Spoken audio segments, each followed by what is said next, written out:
Ganda na ng tunog, no? Ayos po. Pangalan mo Kamuk? Kurt Russell po. Kurt Russell, alright. Kung naghahanap kayo ng acoustic guitar, wag na kayong magtipid. Kasi tulad nito, ito, napakaganda, di ba?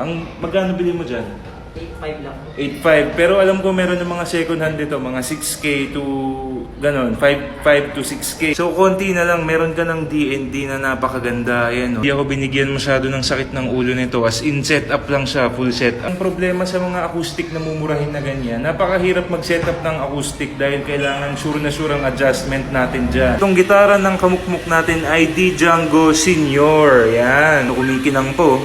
Oh. Kasan ka, Kamuk? Caloocan, napakalayo ah. Sample ulit para mapabili sila ng Django yan. Yun no. Ay, nanginginig pa. Nanginginig ah. Yun. Kaya wag na kayong bibili ng 2 to 3K. Konting ipon na lang, may ganito na kayo. Ayan, di ba? Maraming salamat sa iyo, Kamukmuk Kurt. Alright. PM lang po kasi mag-stay sa FB page.